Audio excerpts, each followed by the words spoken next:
Bonjour à tous.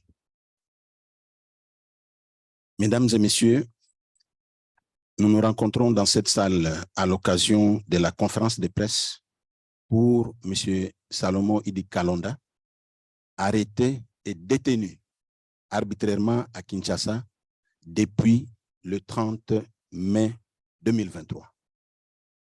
M. Salomon Idi Kalonda, pour ceux qui ne le connaissent pas, est conseiller spécial du président Moïse Katumbi. Il est aussi haut représentant du parti dans le Kivu, le Grand Kivu, c'est-à-dire le Maniema, le Sud Kivu et le Nord Kivu. Le parti vient d'être aussi endeuillé ce matin, donc ce jour, le 13 juillet 2023, par l'assassinat ignoble et barbare de l'ancien ministre de Transport et Communication, donc ministre honoraire, M. Chéribin Okende. Il a été, comme je l'ai dit, abattu dans sa voiture, enlevé dans le parking de la Cour constitutionnelle après avoir été invité par cette dernière pour être auditionné. Et pour ça, avant de continuer, je vous demanderai d'observer 1 minute de silence en sa mémoire.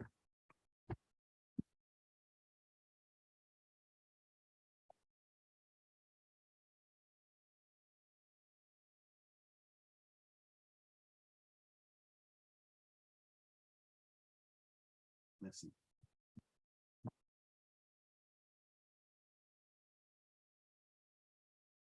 Le parti que je représente ici au Benelux dénonce cet assassinat et condamne avec fermeté cet acte barbare. Et sans ignorer que ceux qui sont derrière ces assassinats, en tout cas, je vous dirais, comme ce sont les militaires cagoulés qui ont opéré cet enlèvement, je pense, je dis bien, je pense, c'est l'ombre de certaines autorités de Kinshasa qui seraient derrière cette opération. Et ils nous ont déjà lancé un message qu'ils ne seront pas pitoyables. Donc, ils seront impitoyables pour tous ceux qui vont attaquer le pouvoir en place. C'est une occasion pour moi de demander aux avocats ici de mettre ce point à l'ordre du jour parce que ce n'était pas prévu. La conférence était centrée essentiellement sur le dossier de M. Salomon Idi Kalonda. Étant donné que c'était un dossier brûlant, en tout cas, je leur demande d'ajouter ces points pour dénoncer justement ce qui se passe dans notre pays. Et pour le travail, j'ai l'honneur de vous présenter les 2 grands éminents avocats. Il s'agit de M. Alexis Dessoif, à ma droite. Il est avocat au barreau de Bruxelles et à la Cour pénale internationale. Et à ma gauche, j'ai l'honneur de vous présenter M. Dimitri Debeko, avocat aussi au barreau de Bruxelles.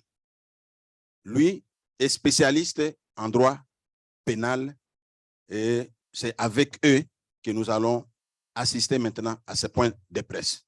Monsieur Alexis, je vous accorde la parole. Merci, Monsieur Rachidi. L'heure est grave. Avec l'assassinat de Chérubin Okende, un point de basculement a été atteint.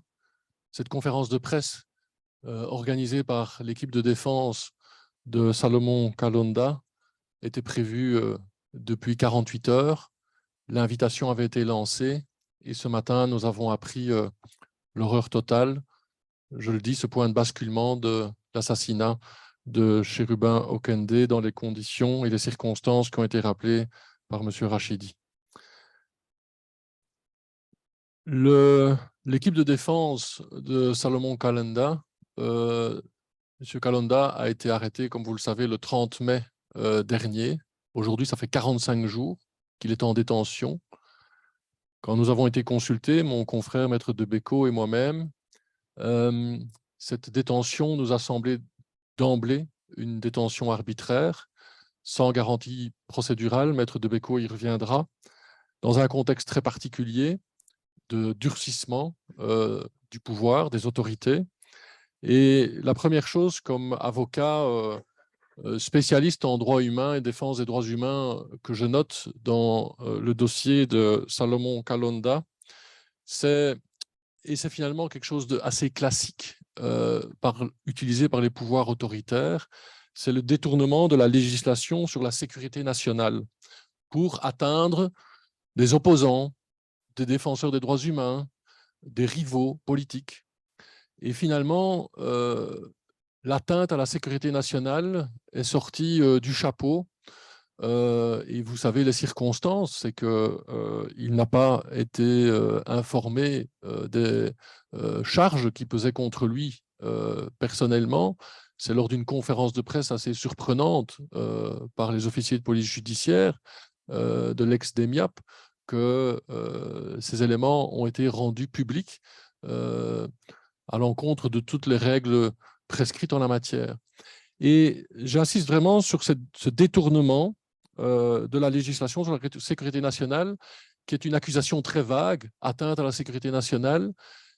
Il est très difficile de se défendre parce que c'est justement très vague. Et c'est un peu ce qu'on dirait la tarte à la crème pour justifier finalement une détention qui est injustifiable. Il est aussi, et je laisserai mon confrère développer ça, soustrait à la procédure classique avec des passages devant un magistrat pour être renvoyé devant la procédure militaire, les juridictions militaires, sans garantie procédurale. On l'a mis dans l'invitation parce que je pense que c'est un élément central aujourd'hui sur lequel on se doit de revenir, et encore plus ce matin depuis l'assassinat de Chérubin Okende. Ce sont les déclarations du président Tshisekedi il y a quelques semaines à peine. Et je le cite, il avait annoncé la couleur dans un discours très menaçant. Et il avait dit « Je m'attaquerai sans hésitation, sans remords à tout Congolais qui mettrait en danger la sécurité et la stabilité de notre pays, peu importe ce que l'on dira, violation des droits de l'homme, privation de liberté, je n'ai aucune leçon à recevoir de qui que ce soit. » Cette déclaration, avec le recul que nous avons aujourd'hui, fait froid dans le dos. Salomon Kalonda en a fait les frais. Il est en prison. Visiblement, Chérubin Okende en a fait les frais et l'a payé de sa vie. Il y a, et je le disais, un point de basculement. Politiquement, on ne peut s'empêcher d'avoir l'impression qu'il y a un pouvoir aux abois, un président qui sait pertinemment qu'il a terminé les dernières élections à la 3e place, qu'il est devenu président par des circonstances exceptionnelles sur lesquelles je ne reviendrai pas, et qu'il n'a aucune chance de rempiler par la voie des urnes à la régulière. Ce qui se joue aujourd'hui au Congo, ce qui se joue aujourd'hui à Kinshasa, c'est la mise en œuvre d'un plan de reconduction de son mandat, en visant à travers Salomon Kalonda, Moïse Katumbi, dont Salomon Kalonda est un des principaux conseillers.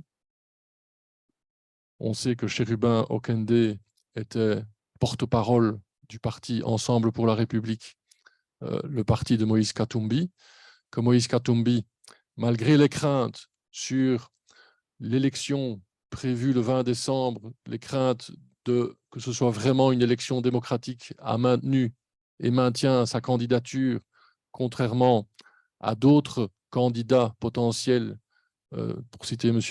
Fayoulou, qui visiblement était arrivé en tête de la précédente présidentielle.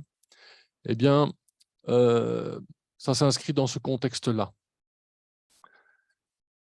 Éliminer les opposants. Éliminer des rivaux potentiels.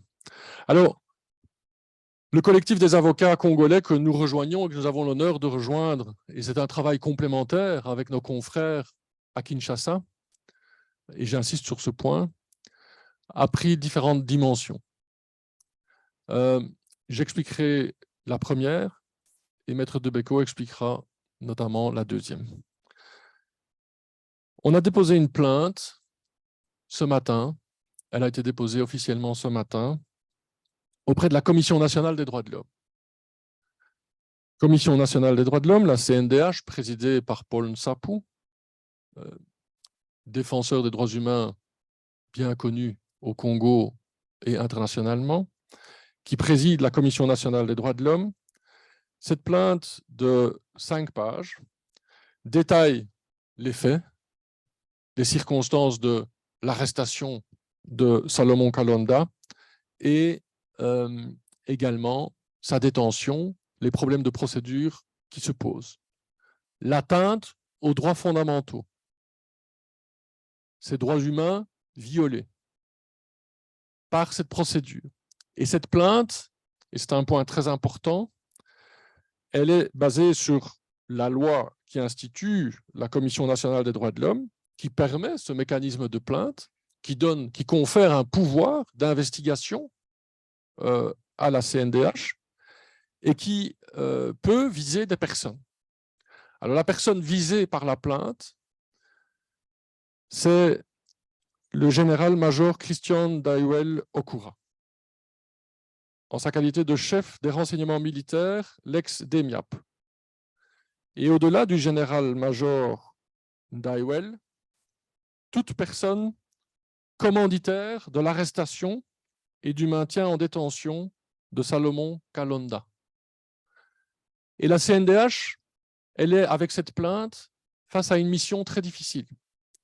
Alors évidemment, dans le cadre de ses pouvoirs qui lui sont conférés par la loi, elle a accès, la CNDH, à toutes les prisons.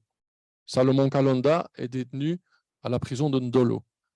Ils peuvent aller lui rendre visite, aller l'écouter, expliquer ce qui s'est passé, expliquer ce qu'il subit. Donc, ils ont un pouvoir d'accès immédiat à Salomon Kalonda, qui, je rappelle, et Maître Debeko insistera là-dessus, n'a pas eu accès immédiat à ses avocats. Ils ont un pouvoir d'investigation aussi vis-à-vis de personnes visées par la plainte. Et je le dis en pesant mes mots, pour la CNDH, pour la Commission nationale des droits de l'homme, ce sera ce que j'appellerai un véritable crash test. Un test pour voir l'indépendance de la CNDH, la totale indépendance conférée par la loi, dans son fonctionnement, dans ses marges de manœuvre et dans ses conclusions. Et un crash test aussi pour voir comment les autorités au pouvoir au Congo vont réagir face à l'enquête et aux conclusions qui seront rendues par la CNDH. C'est pour ça que j'utilise le mot crash test pour la CNDH. Parce que si elle fait correctement son travail, il faut qu'elle puisse démontrer ce que nous, comme avocats, nous présentons comme élément à l'appui de cette détention qui s'apparente à une détention totalement arbitraire, avec des chefs d'accusation construits pour les besoins de la cause, mais qui ne résistent pas aux éléments apportés par le collectif d'avocats. Enfin, sans vouloir être trop long, je terminerai en disant que, avec Maître Debeko, nous planifions un déplacement à Kinshasa. Nous nous sommes présentés ce matin à l'ambassade de la République démocratique du Congo pour la demande de visa. Nous planifions un déplacement au début du mois d'août avec comme objectif très simple de pouvoir rencontrer évidemment Salomon Kalonda en espérant qu'à ce moment-là, début août, ce ne sera plus dans la prison de Ndolo, mais qu'il sera un homme libre. Pour rencontrer également l'auditeur général militaire, vu qu'il dépend de la procédure militaire et enfin de rencontrer le président et les membres de la Commission nationale des droits de l'homme à Kinshasa. On espère que les visas seront octroyés, que nous pourrons nous rendre début du mois d'août pour faire notre travail d'avocat en faveur de Salomon Kalonda. Merci beaucoup. Merci, Maître Alexis Dessoif, pour votre exposé. Et nous allons très vite accorder la parole à l'avocat Maître Debeko. Monsieur Dimitri, vous avez la parole. Voilà, je vous remercie. Bonjour à tous. Lorsque j'ai accepté cette mission, il y a à peu près un mois, je vous avoue que je ne pensais pas que la situation au Congo, la situation des gens que j'ai rencontrés et immédiatement appréciés, prendrait la tournure qu'elle a prise cette nuit. L'atmosphère était lourde ce matin en arrivant. Je le comprends, nous sommes tous bouleversés, nous aussi, sachez-le, par ce qui vous arrive. Je parle de plusieurs d'entre vous qui connaissent très bien la personne qui est décédée cette nuit. Mais il faut aussi savoir que nous ne sommes pas pour autant effrayés. Nous ne sommes pas comme avocats impressionnés, nous ne sommes comme avocats encore moins découragés. Au contraire, je pense que cette nuit, la mission qui nous est confiée a pris une importance supplémentaire et d'autant plus nécessaire et urgente. Nous sommes donc plus que jamais déterminés à la remplir et à faire ce qu'il y a lieu de faire pour que cette escalade dans la violence s'arrête le plus vite possible. En témoigne le fait que nous n'avons pas hésité à nous rendre ce matin ensemble à l'ambassade du Congo pour introduire une demande de visa. Alors avant le drame de cette nuit, la situation était déjà tragique pour un autre homme, notre client, M. Kalonda. M. Kalonda que nous espérons pouvoir rencontrer dans les prochaines semaines, que nous avons déjà l'impression de connaître un petit peu pour avoir rencontré son épouse, ses amis, ses partenaires politiques, et qui est en prison, faut-il le rappeler, depuis 44 jours, de manière manifestement totalement illégale. J'essaye d'analyser les choses comme juriste, non pas sur le plan politique, même si sur le plan politique, il y aurait déjà beaucoup de choses à dire, mais comme juriste, il est très clair que la situation est totalement contraire au droit national congolais et au droit international. On a quelqu'un qui est arrêté le 30 mai 2023, vers 10 h du matin. Il est sur le tarmac de l'aéroport international de Njili à Kinshasa. Il est arrêté par les agents de la garde républicaine. On ne sait pas où il est emmené. Pendant plusieurs jours, sa famille ne le sait pas. Alors qu'en tant que civil, il serait soumis à une garde à vue de 48 heures et il serait vu assez rapidement par un juge dans une procédure qui serait assez similaire à ce que nous connaissons en Belgique. Ce n'est pas le cas. Pendant 10 jours, il sera en garde à vue, ce qui pour un civil est absolument hallucinant. Il va être entendu à plusieurs reprises. J'ai encore eu un de ses avocats au téléphone ce matin qui m'a confirmé qu'il a été entendu le 5 juin, le 7 juin, le 10 juin, pendant des heures et des heures, sans avocat. Des avocats se présentent au commissariat de police et sont repoussés. Finalement, ce n'est qu'au bout de 10 jours qu'il sera transféré à l'auditorat militaire, toujours, qui va pour la première fois l'interroger en l'informant des accusations reposant contre lui. Chose extraordinaire, en fait, lui et ses avocats qu'il n'avait toujours pas rencontrés l'avaient appris quelques jours avant par une conférence de presse tenue par des officiers judiciaires rattachés au droit militaire. Finalement, il est transféré à la prison d'Endolo, prison réservée aux militaires, où il est toujours depuis 44 jours. Donc, si je dois résumer, nous avons un homme civil, opposant politique, qui n'est pas militaire, qui est détenu dans une prison militaire, qui est détenu depuis 44 jours sur base d'accusations manifestement totalement fallacieuses, qui ne repose sur aucun élément objectif, qui pendant 10 jours n'a pas eu accès à un avocat, qui pendant ces 10 jours a été entendu à plusieurs reprises sans avocat, pour lequel ces avocats ont introduit des demandes de libération auxquelles ils n'ont même pas obtenu de réponse. Situation sur laquelle, en 44 jours, aucun juge n'a statué. Il n'y a pas un magistrat qui a été saisi et qui a pu être saisi de la situation de M. Kalonda depuis le 30 mai. Alors, c'est contraire au droit national congolais parce qu'évidemment, le droit national congolais prévoit une procédure avec beaucoup plus de garanties, mais justement, les responsables de cette situation ont voulu contourner cette situation en brandissant cette accusation, comme l'a dit Maître de Soif, qui permet de contourner toutes les garanties que prévoit le droit national, mais c'est aussi contraire au droit international. C'est évidemment contraire au pacte des droits civils et politiques dont le Congo, dont la République démocratique du Congo est signataire, dont le Congo a accepté de veiller à l'exécution. C'est la raison pour laquelle nous avons entamé les démarches pour une requête individuelle auprès du Comité des droits de l'homme des Nations Unies. Nous voulons saisir le droit international. Nous voulons saisir les instances internationales. C'est absolument indispensable. Maître de Soif vous a parlé de la démarche effectuée auprès du Congo.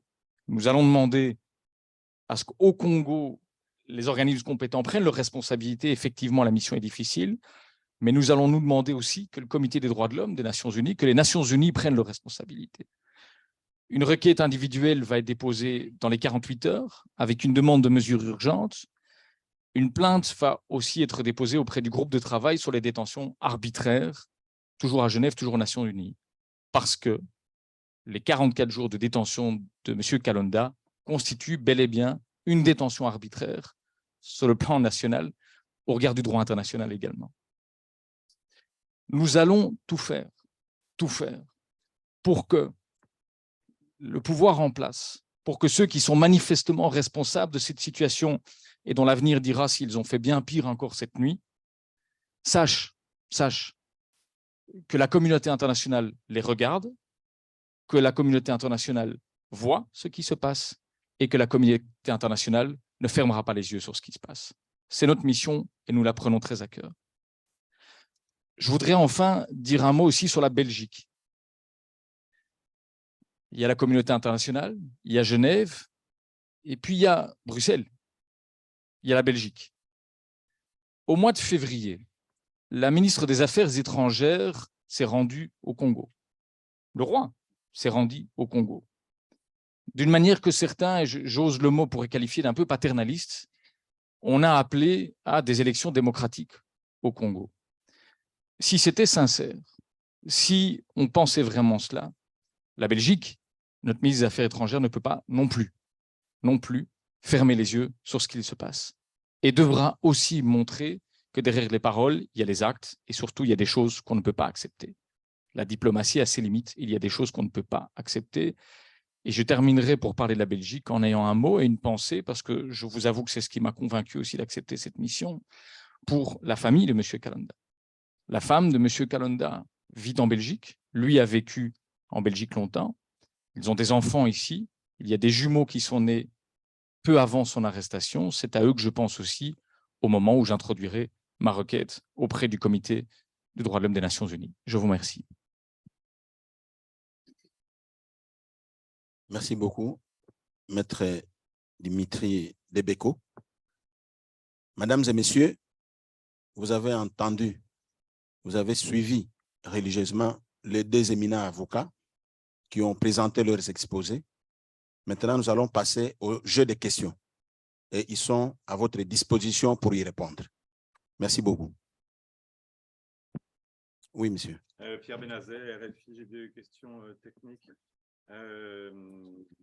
C'est pour vous, maître. De quand date la création de la CNDH et est-ce que vous vous souvenez de l'occasion à laquelle les déclarations qui étaient dans l'invitation et que vous avez rappelées ont été faites par M. Tshisekedi? Alors, c'est la loi organique 13/011 du 21 mars 2013. Donc, la loi organique 13/011 du 21 mars 2013 portant institution, organisation et fonctionnement de la Commission nationale des droits de l'homme. L'article 5 permet à la Commission nationale des droits de l'homme d'exercer son action à l'égard de personnes physiques. Et donc, nous visons le général-major Ndaiwel. L'article 6 donne des pouvoirs assez étendus à la Commission. Je relève tout ça dans la plainte qu'on leur a adressée. Donc, voilà. Alors, la deuxième question, cette déclaration, c'est un discours qu'il a tenu à Mbuji-Mayi, début du mois de juin, je pense. Pardon? Début. Le 25 juin? D'accord, le 25 juin, c'était à l'occasion de, je crois, de l'anniversaire du jubilé de l'archevêque, hein, c'est ça, voilà. Voilà, discours plus que controversé par rapport à l'Église, mais avec cette déclaration qui, comme je le disais aujourd'hui, prend une coloration toute différente et fait effectivement froid dans le dos. Et qui est difficilement compatible avec ce qu'on a entendu de sa part à l'époque où il était opposant politique.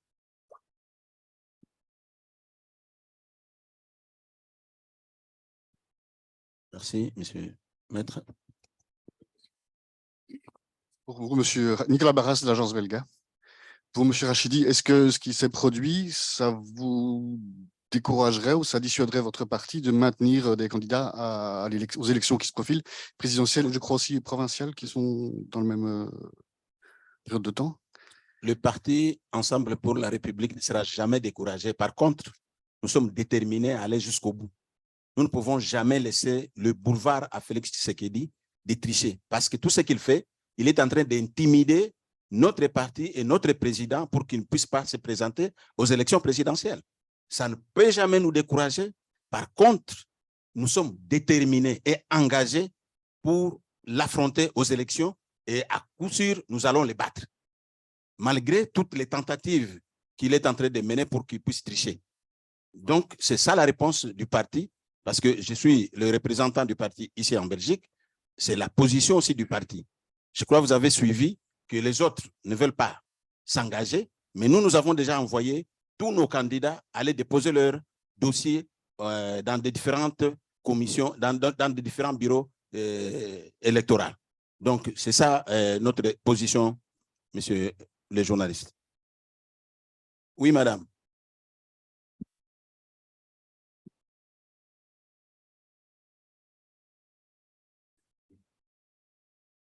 Marie Curie, correspondante de Télé 50 à Bruxelles.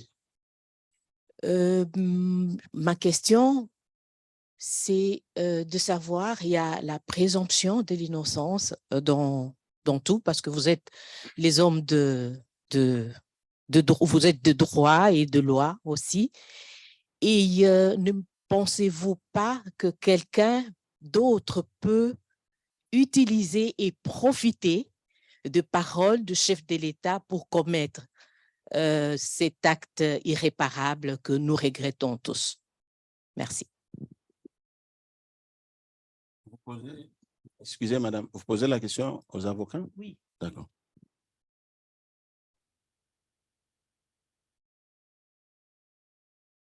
Vous avez tout à fait raison, madame. Je vais répondre puisque j'en ai parlé également. Moi, je ne connais certainement pas assez bien la situation au Congo pour me permettre de rendre un jugement aujourd'hui, et ce serait totalement contraire à mes principes. C'est pour cela que j'ai bien précisé que s'il s'avérait que ce sont les mêmes qui ont procédé à l'arrestation de M. Kalonda que ce qui s'est passé cette nuit, eh bien, la situation serait d'autant plus tragique et la communauté internationale devrait d'autant plus intervenir. Maintenant, vous admettrez avec moi que les similitudes sont assez troublantes, assez frappantes, mais nous restons prudents. Et à ce stade, notre mission, je le rappelle, se limite à M. Kalonda, mais nous ne pouvons pas ne pas tenir compte de ce qui s'est passé cette nuit.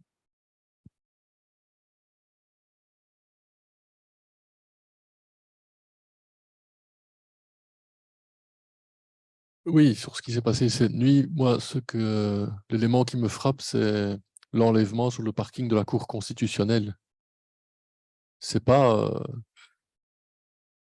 ailleurs, dans un endroit sombre, dans une ruelle.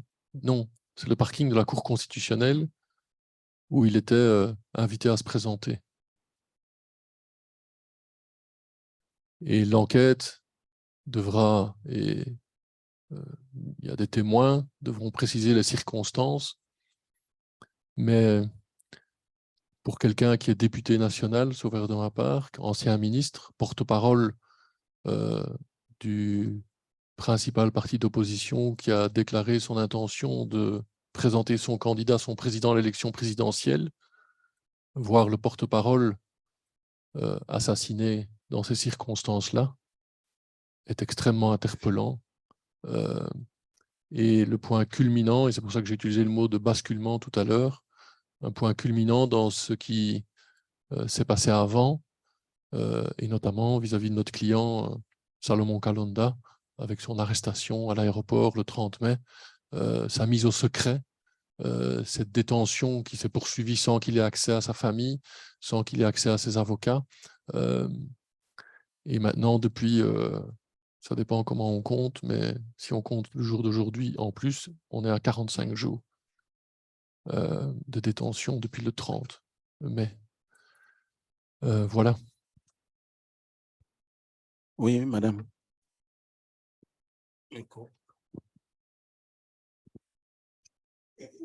Oui, c'est utile d'utiliser le micro parce que je rappelle qu'on est en live streaming et que cette conférence de presse est diffusée aussi au Congo et ça nous permet de saluer les journalistes qui nous suivent depuis le Congo.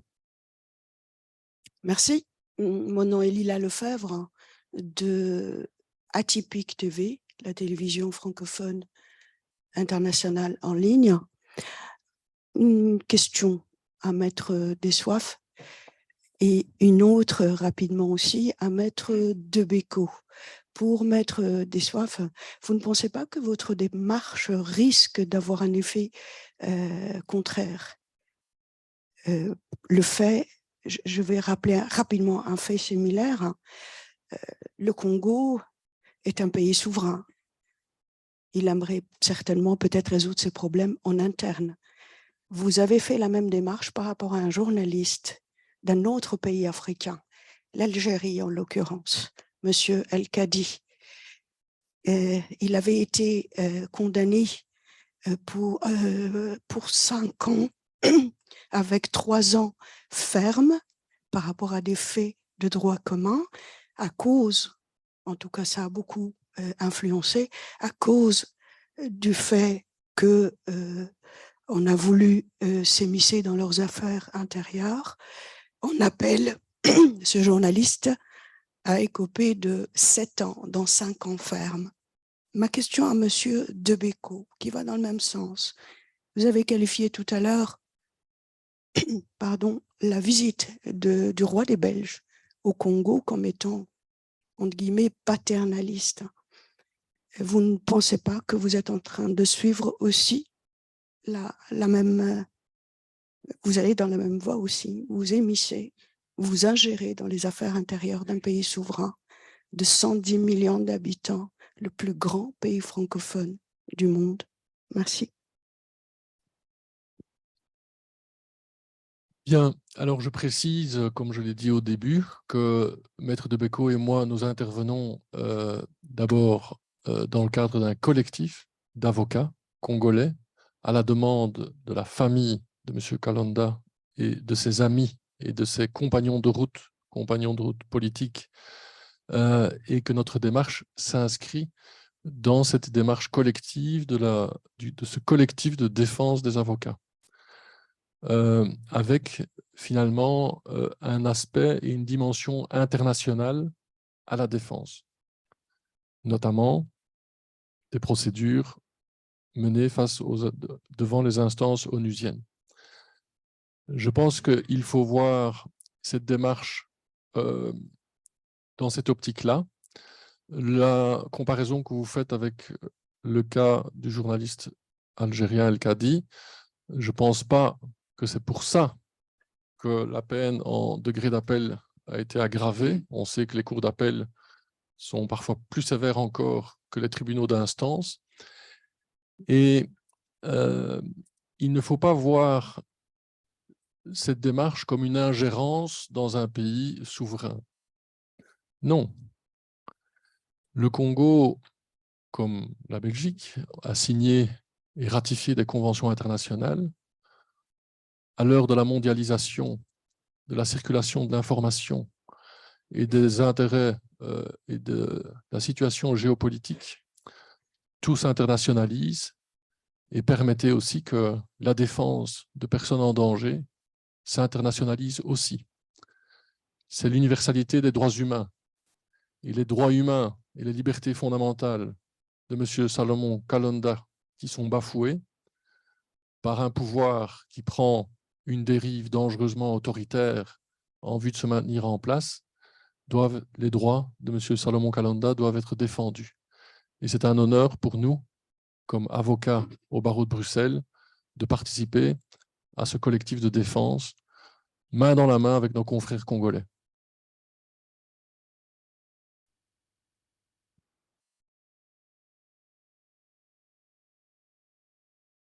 Oui, je voudrais quand même dire un mot aussi, j'irai dans le même sens que Maître de Soif. D'abord, je vous remercie pour la franchise de votre question.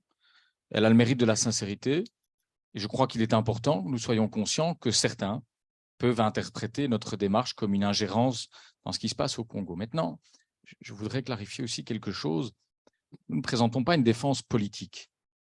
Je n'ai certainement pas la prétention de vouloir dire qui devrait diriger le Congo, qui devrait remporter les élections, même si je suis à côté ici du porte-parole en Belgique du parti politique dont fait partie mon client.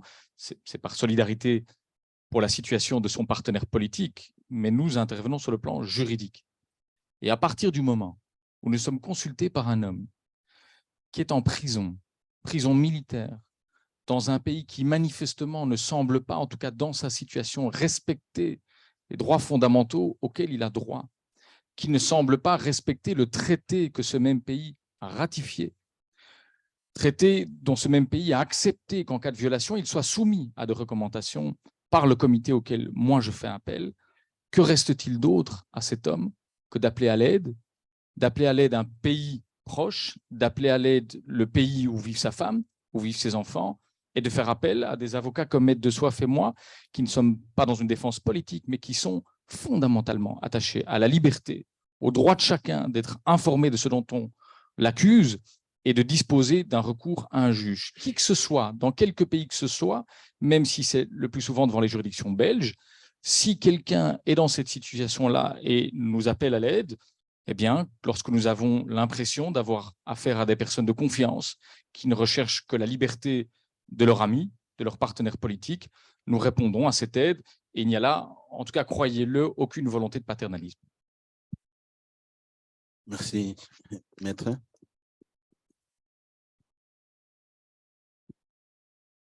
Y a-t-il une autre? Oui.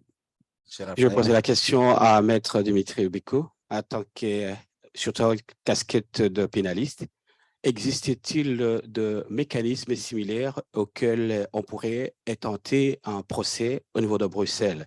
Parce que Maître Dessoal a parlé de dépôt de la plainte au niveau de la Commission des droits de l'homme à Kinshasa. Je voudrais savoir si il y a des procédures qui peuvent permettre à la déposition d'une plainte au niveau des tribunaux belges. Oui, c'est une excellente question que nous avons évidemment envisagée. Ça aurait été possible à l'époque de la loi de compétence universelle. Cela a d'ailleurs été fait quelquefois. Maintenant, vous savez ou vous ne savez pas, mais que la loi de compétence universelle a été abrogée. En réalité, une partie a été transposée dans le code d'instruction criminelle belge et une plainte ne peut être déposée en Belgique pour des faits commis à l'étranger qu'au moyennant certains critères de rattachement, notamment le fait que la victime soit résidente belge ou éventuellement que l'auteur puisse être trouvé au moment où je vous parle en Belgique, voire éventuellement que des conventions internationales imposent à la Belgique de poursuivre indépendamment de tout lien de rattachement territorial. Nous avons examiné la question, nous ne l'excluons pas encore, mais il nous a paru le plus urgent de faire ce qui était le plus évident, c'est-à-dire s'adresser aux autorités congolaises responsables du respect des droits de l'homme au Congo et les instances internationales. Pour une plainte en Belgique, nous sommes plus réservés en raison de l'abrogation de la loi de compétence universelle, mais nous ne l'excluons pas encore. Voilà, j'espère avoir répondu à votre question. Oui, Monsieur Robert.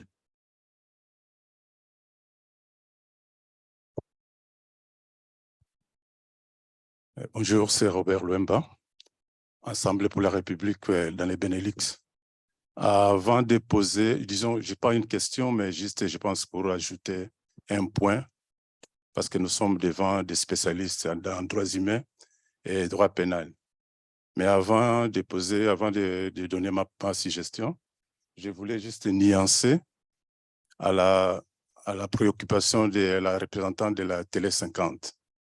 Donc, la citation que Maître a citée ici, de M. Félix Tshilombo, c'est un fait. C'est un fait qui est palpable. Donc, c'est lui qui a dit que c'est lui qui osera. Donc, que ce soit que la personne qui profite de cette citation-là, qui émane de Félix Tshilombo ou d'une autre personne, c'est Félix Tshilombo qui a incité. La citation est claire. Donc, et puis au Congo, il n'y en a pas des garants. Le garant de la nation, c'est M. Félix Tshilombo. Il s'est permis de faire cette déclaration-là qui est punissable devant les droits humains. Et pour madame qui parle de souveraineté, et comme l'a expliqué Maître, bon, excusez, permettez-moi, donc le Maître a dit que c'est une franchise, mais permettez-moi de vous dire, est-ce que la souveraineté a son sens rien que pour la coopération, pour venir solliciter la coopération pour financer les opérations au Congo, mais quand il fallait faire la criminalité, la souveraineté n'a plus de sens. Je ne sais pas si je me fais comprendre. Donc voilà. Donc quand il fallait faire la coopération, Denis Kadima vient ici pour venir quémander, pour avoir l'argent pour faire les élections. On ne parle plus d'ingérence. Mais maintenant, quand il fallait tuer les gens, ça devient, non, c'est la souveraineté. Donc, cette façon de voir les choses, nous, on peine. Moi, j'ai eu cette information de Chérubin depuis 2 heures du matin, 3 heures du matin. J'ai cherché pour savoir si c'était vrai. Et j'ai téléphoné, et je ne cache pas, j'ai téléphoné le conseiller qui représente le président ici, le conseiller Dom Pierrot, pour confirmer la nouvelle. Il m'a confirmé. Donc, nous peinons pour cette nouvelle-là. Alors, ça ne doit pas être chaque fois, quand on parle de la coopération, on ferme les yeux. Mais quand on tue les gens, ça devient souveraineté. Donc, cette procédure-là, ça ne marchera plus. Parce que nous souffrons avec ce qui est en train de se passer. Mais c'est Félix Tshilombo, il a vécu ici en Belgique. Il a fait des bêtises ici en Belgique. Et c'est que parce qu'il est président maintenant, il faut fermer les yeux. Mais nous, on ne va pas les lâcher. On ne va pas les lâcher parce qu'il est en train de déconner. Donc, pour venir, ce n'est pas vous, mais c'est une question de franchise. Merci, moi, M. Robert, merci. Pardon. Alors, pour venir dans le cas, excuse-moi, parce que voilà, pour venir par rapport à nos deux représentants, est-ce que, Maître Alexis et Maître Debeko, est-ce que dans ces contextes, on peut encore parler des élections crédibles au Congo? Ça, c'est de 1. De 2, qu'en est-il, parce que tout ce qui se passe là, c'est Katumbi qu'on vise. Qu'en est-il pour la protection de tous les opposants au Congo? Parce que maintenant, il y a Hitler, un nouveau Hitler qui est au Congo. Merci.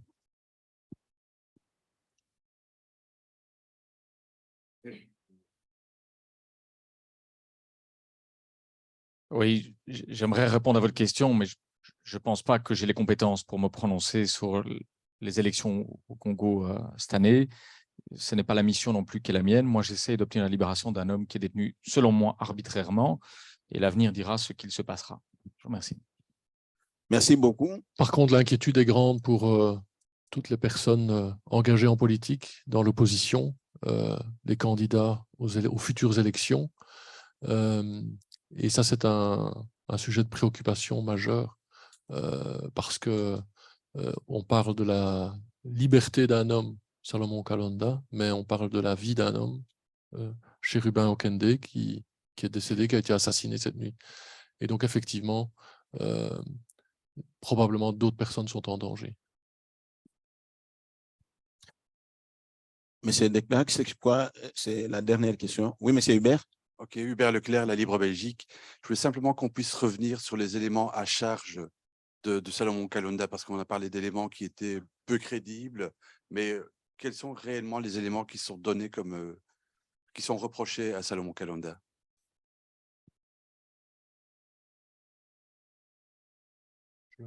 Oui, donc on peut reprendre les éléments qui sont reprochés, hein, et je rappelle quand même les circonstances très surprenantes dans lesquelles l'équipe de défense a été informée de ces charges. Donc, il est accusé, donc c'est une conférence de presse, hein, donc fait assez inhabituel, au lieu d'être notifié, que les charges soient notifiées, c'est à l'occasion d'une conférence de presse des OPJ, donc officiers de police judiciaire des services de renseignement.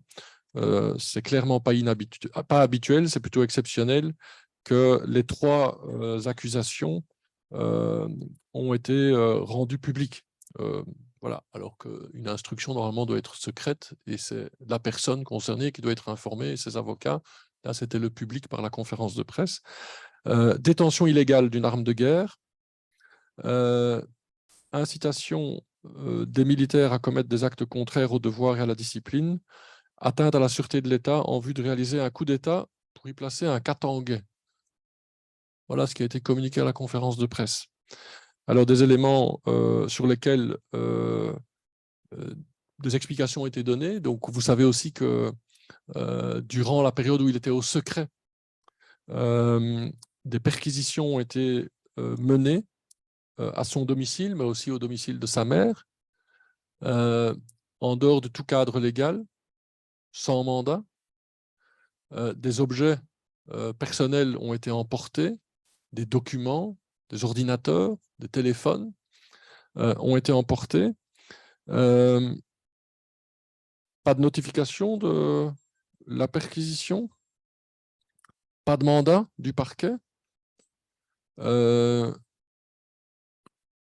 Voilà, donc par rapport aux éléments liés à la détention d'armes, ça se dégonfle complètement.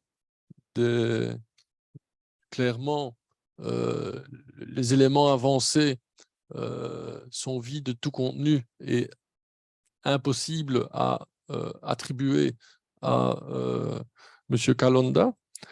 J'ai dit ce que je pensais de l'accusation d'incitation à des militaires de commettre des actes contraires au devoir et à la discipline et l'atteinte à la sûreté de l'État. C'est une accusation très grave et une législation de la sécurité nationale qui est classiquement par les pouvoirs autoritaires.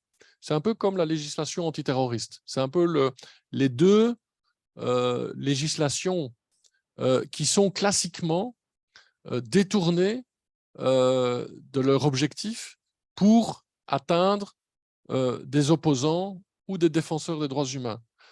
Parce que ce sont 2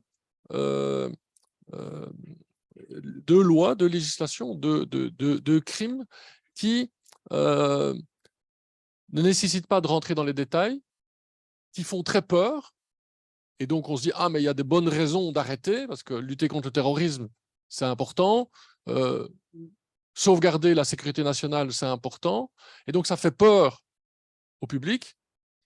Et c'est utilisé, c'est détourné pour finalement éliminer des opposants, éliminer ou discréditer des défenseurs des droits humains. On le voit dans d'autres dictatures, d'autres pouvoirs autoritaires. Et finalement, c'est un bon baromètre de l'état de l'autorité en place quand on commence à utiliser ces législations contre des opposants ou des défenseurs des droits humains. Et c'est ça qui est en train de se passer à Kinshasa, dans ce contexte préélectoral où on est à 5 mois de l'échéance, avec un président qui garantit que les élections auront lieu avant l'échéance, à savoir le 20 décembre 2023, et qui s'en prend au camp qui a déclaré sa participation, contrairement à d'autres candidats potentiels. Merci, Maître. Oui, peut-être juste un mot. C'est difficile évidemment de rentrer dans les détails. Je ne sais plus de qui venait la question. Oui, monsieur Libert, du dossier. Mais on a évidemment des informations là-dessus. Et quand on dit que les accusations paraissent tout à fait fallacieuses, on ne se permet pas de dire ça à la légère. En réalité, il y a 2 choses. Il y a la détention d'armes dont il s'avère manifestement que quelqu'un d'autre en était détenteur. Ça semble assez clair et difficilement contestable. et le reste des accusations repose sur des contacts avec des personnes que notre client avait toutes les raisons de connaître, sans que cela puisse le moins du monde justifier les accusations portées contre lui. Il s'est longuement expliqué là-dessus, et des renseignements que nous avons, les auditions d'ailleurs tournent en rond et sont en réalité un simulacre d'audition sur des éléments à charge qui n'en sont pas. Voilà, maintenant on verra ce que dira l'avenir, mais c'est notre conviction en tout cas. Maître Alexis Dessoif vient de me signaler qu'on a encore du temps. S'il y a d'autres personnes qui ont des questions à poser, en tout cas, on est là pour écouter vos questions et ils sont là pour répondre. On peut continuer. Ou alors des interviews en individuel. Je sais qu'il y a des contraintes radio ou images parfois qui nécessitent d'avoir d'autres prises de parole ou prises d'image qu'une conférence de presse. Oui. Vous voulez? Après. Oui, monsieur Robert. Maître Alexis, si vous êtes dans les droits humains, qu'en est-il de M. Pouella, le ministre des droits humains en RDC? Est-ce que vous avez un rapport, parce que c'est lui qui devait s'en occuper de ces dossiers-là, qui est en train de terroriser les Congolais? Merci. Je vais être très bref dans ma réponse. Poser la question, c'est y répondre. Je n'ai pas de réponse.